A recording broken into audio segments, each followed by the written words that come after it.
Hay sectores, Gustavo, que pretenden ignorar una explosión cultural en el país, pero una explosión cultural que tiene un matiz distinto, que tiene contenidos diferentes, contenidos sociales, de clase en ascenso, de participación que no se ve antes en el país.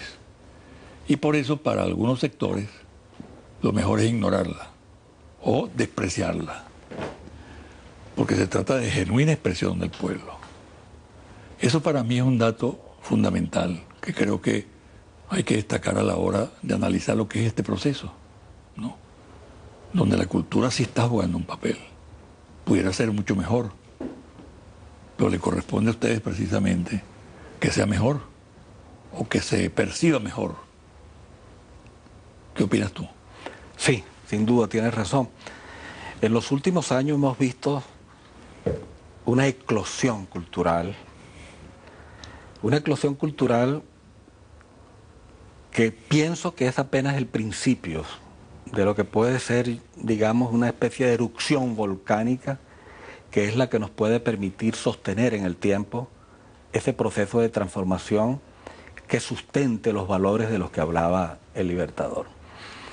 Porque yo he partido siempre de un principio elemental: donde hay cultura no hay miseria. Una gente podrá ser pobre, pero si una gente tiene unos libros en su casa, tiene acceso a los bienes culturales, esa pobreza no se convierte nunca en miseria. Porque los valores que se adquieren en el hecho cultural, y cuando hablo de cultura, siempre se intenta establecer una correspondencia entre cultura y las artes. La cultura no solamente son las artes, la cultura también significa la preservación, por ejemplo, de nuestra culinaria, de nuestras comidas, la preservación de nuestras tradiciones musicales, la preservación de nuestras tecnologías populares que no son escasas, que tienen además antecedentes milenarios en las culturas indígenas y en la cultura africana que conformaron o que ayudaron a conformar lo que somos los venezolanos actualmente. Todas estas cosas que conforman nuestro ser y que lo han venido conformando a lo largo de nuestra historia, no sé si te has dado cuenta, como buen lector que eres, cómo han sido soslayadas, ignoradas en los grandes medios de comunicación. Cuando Miguel Otero Silva vivía, el Nacional tenía un cuerpo cultural. No tenía una página cultural, era todo un cuerpo cultural. Ahora la cultura la meten en una cosa que se llama arte y espectáculo, pero nada más que es espectáculo. Cuando nosotros vemos las carteleras cinematográficas en la prensa, el cine está monopolizado por dos empresas que distribuyen las películas. Ya los venezolanos no vemos cine francés, italiano, español, latinoamericano. Eso para nosotros se transformó en un tabú, porque eso se ha cartelizado a tal punto que el gran cine ya no lo percibimos.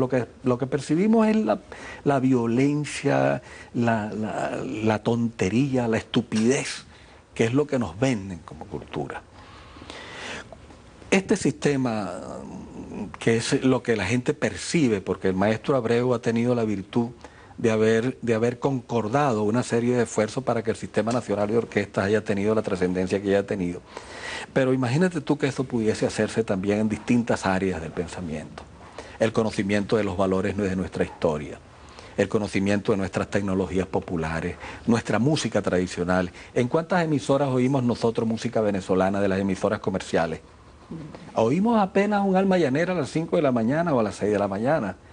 El resto es absolutamente todo un proceso de... No me atrevo a calificarlo con palabras que ahora que vamos a entrar en un mes de paz pueden significar algún ejercicio que pudiese parecer como de agresividad. Pero es verdad, los valores venezolanos han sido preteridos absolutamente por los grandes medios de comunicación. Nuestros cultores populares, nuestros cantores tradicionales, el Ministerio de la Cultura tiene que ocuparse de eso y tenemos que armar grandes espectáculos en las plazas públicas, ahora en los próceres todos los fines de semana. Cambiemos de tema y vamos al tema electoral, por ejemplo. No podemos eliminarlo de la entrevista. ¿Qué se decide el 7 de octubre próximo? con la elección presidencial? Se destina el destino de un país y fundamentalmente de las grandes mayorías de un país. Yo los llamaba en la constituyente cuando estaba, les decía, si a mí me preguntan qué ha hecho el gobierno del presidente Chávez en estos 12 años, digo, solamente una pequeña cosa, volver visibles a los seres invisibles. Es decir, a los seres preteridos que conforman y ha conformado siempre el 80% de la población. Cuando el presidente Chávez llega al poder, las cifras oficiales sobre la miseria llegaban casi un 80%, estaban en el orden entre los 76 y los 79, y dentro de ese porcentaje la miseria crítica era más de un 30%. Esos eran seres invisibles. ¿Seres invisibles para quiénes? Seres invisibles para quienes ejercían siempre la hegemonía del poder en el país. Es decir, los campesinos, los pobres que se sentaban en una oficina pública, lo que mencionábamos un gran narrador chileno, Manuel Escorza, en una célebre novela, en un ciclo novelístico que hizo Escorza, y esta novela se llamaba Garabombo el Invisible. Garabombo era un dirigente indio que se sentaba en las oficinas públicas para reclamar que las transnacionales le estaban quitando las tierras a su pueblo, pero a él no lo veían, no lo atendían. Y cuando lo atendían le decían, no, sí, eso está estudiándose. Estaba invisibilizado. Si alguien quiere ver cómo los seres invisibles se volvieron visibles, vayan a las ferias del libro para que vean a los seres invisibles que ahora salen con paquetes de libros, con precios de 2 bolívares, con precios subsidiados por el Estado, con los millones de ejemplares de libros que se han editado en este país, las distintas editoriales del Estado. Algunas de las 60 y tantas librerías del sur que funcionan en el país, en donde, no como dicen los opositores, que solamente se vende literatura y libros marxistas o chavistas. Vayan para que constaten eso. Seguro que ellos mismos van a salir cargados de libros. O no leen. De la gran poesía, o no leen. Mira. Perdona que te interrumpe, pero no. José Martí decía que cuando las oportunidades de tener conocimiento están presentes, la ignorancia es un delito. Así es. Venezuela, Caracas ha sido el centro de un acontecimiento extraordinario. La reunión de UNASUR y el CELAC. ¿Qué significa para ti eso? El viejo sueño bolivariano. El viejo sueño bolivariano de la confederación. Hoy justamente se está clausurando ese episodio, ¿no? De las colonias españolas, que estamos unidas por vínculos umbilicales casi sagrados. Primero porque somos el producto de aquello que Bolívar llamaba el pequeño género humano, de las grandes culturas, naciones aborígenes, luego de los africanos esclavizados que vinieron por millares a las plantaciones y a las haciendas y a las casas de los colonizadores, y luego la presencia por supuesto, de los europeos colonizadores. De esas 3, o de esas 4, porque luego vinieron migraciones sucesivas, esos somos los venezolanos. Y paradójicamente, un continente como Europa, en donde cada país habla una lengua distinta, con tradiciones distintas, en donde se han invadido mutuamente, en donde se han desatado 2 guerras mundiales, en donde han nacido los colonialismos que han llenado de sangre a la humanidad, y ellos han sido capaces de unificarse en la Unión Europea. Y en nosotros que hemos tenido libertadores desde San Martín hasta Bolívar, hasta Morazán, hasta Benito Juárez en México, hemos sido incapaces a lo largo de todo este tiempo de tener una confederación de países latinoamericanos. ¿Cuántas cumbres económicas se han hecho para intentar unirnos?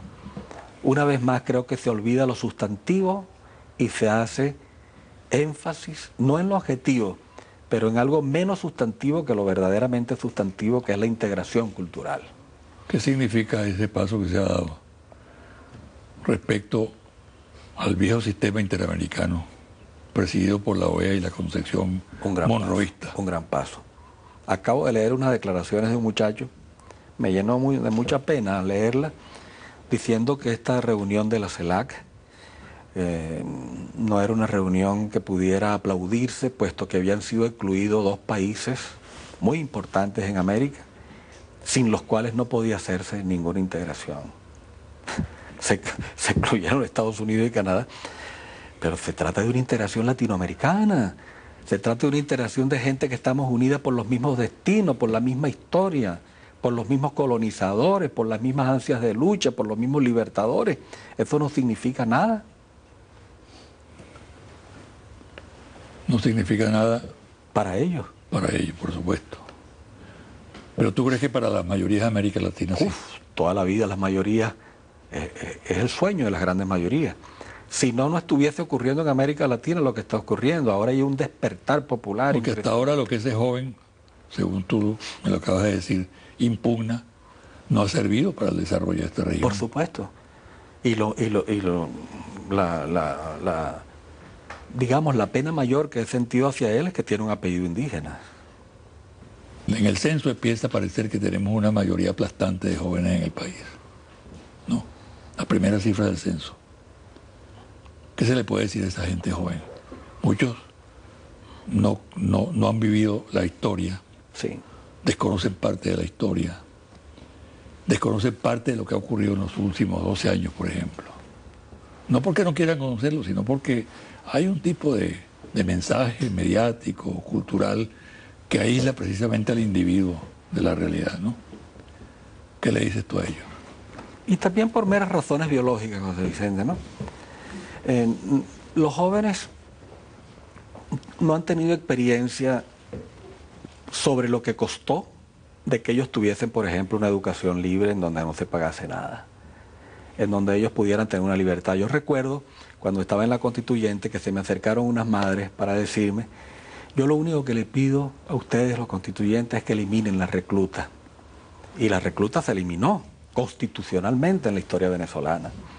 Solo bastaba ser madre para saber lo que significaba que a un hijo de 17 y 18 años desaparecía de pronto y no sabía dónde estaba. Lo habían reclutado.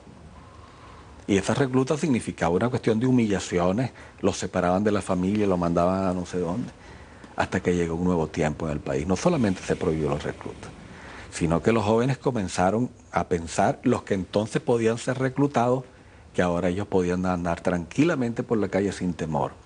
Y los jóvenes posteriores ahora ingresan en una mayoría determinante, tengo entendido, no sé si me estoy equivocado, voluntariamente a prestar el servicio militar. Pero ocurre eso por factores biológicos. Si los jóvenes no viven las realidades y no tienen la curiosidad por acercarse a la historia, sin duda van a quedar absolutamente desasistidos de sí mismos, creo yo, porque sin el conocimiento de la historia creo que somos seres incompletos. Esa es una de mis preocupaciones cuando veo a los jóvenes poetas. Yo digo, los seres humanos estamos inmersos en procesos históricos. Y los pueblos y los jóvenes y los adultos y los seres humanos que desconocen la historia, como decía el viejo proverbio, pueden volver a repetirla o están condenados a repetirla, pero a repetirla para mal. Ahora estoy viendo en Europa el resurgimiento en Alemania, afortunadamente de una manera muy minoritaria, de jóvenes nazis. Sobreentiendo que esos jóvenes no saben lo que significó el nazismo. Si tuvieran una pequeña noción de lo que eso significó como horror para la humanidad, no fueran nazis. Tengo la certeza de eso, porque entre los seres humanos, en el fondo de los seres humanos, lo que impera es un sentimiento de justicia y de solidaridad. Virtudes y no antivirtudes, valores y no antivalores. En los seres humanos no es el mal lo que está inmerso como nos quieren hacer ver las películas de Hollywood, ¿no? En donde la violencia y la rapacería y la tramposería y el egoísmo son las bases fundamentales. En los seres humanos lo primero que está es un instinto de solidaridad, de ayuda, de fraternidad. Lo demás es impuesto. Bueno, muchas gracias, Gustavo. Gracias a ti. Mucha suerte. Un honor. Una pausa y al regresar los confidenciales.